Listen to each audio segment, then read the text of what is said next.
మా మా ఫ్రెండ్ తన మొక్కు తీర్చలేదని పాపం బాధపడుతుంది, తనకేమైనా పాపం కలుగుతుందా?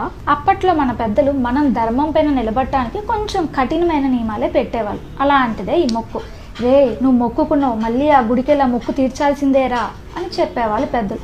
సో ఆ రకంగా అయినా మనం గుళ్ళకి గోపురాలకి వెళ్ళి దేవుడి పైన చింతన కలిగి మనం ధర్మంగా బ్రతుకుతామనే ఒక ఉద్దేశంతోనే పెద్దలు ఆ నియమాన్ని పెట్టారు. సరే, ఇప్పుడున్న పొజిషన్స్ కారణంగానో ఇతర సమస్యల కారణంగానో మనం ఆ పర్టికులర్ గుడికి వెళ్ళడం మనకి ఇబ్బందిగా అనిపిస్తే అదే దేవత లేదా అదే దేవుడికి సంబంధించిన టెంపుల్ మనకి దగ్గరలో ఎక్కడో చాట ఉంటుంది. అక్కడికి వెళ్ళైనా కూడా మీరు ఆ మొక్కును తీర్చుకోవచ్చు. లేదు అది కూడా సాధ్యపడట్లేదంటే మీరు ఇంట్లోనే నమస్కరించి ఆ చేయాల్సిన కార్యం ఏదో కూడా చేసుకోవచ్చు. మీరు ఒకటి గుర్తుపెట్టుకోండి, మనకున్న భగవంతుడు లేదా దేవుళ్ళు మనలాగా శాడిస్టులు కాదు. నువ్వు ఇస్తానన్నది ఇవ్వలేదు, రాసిస్తాన ఆస్తి రాలేదు, కోర్టులో కేసేస్తాను అని చెప్పి పాకులాడటానికి.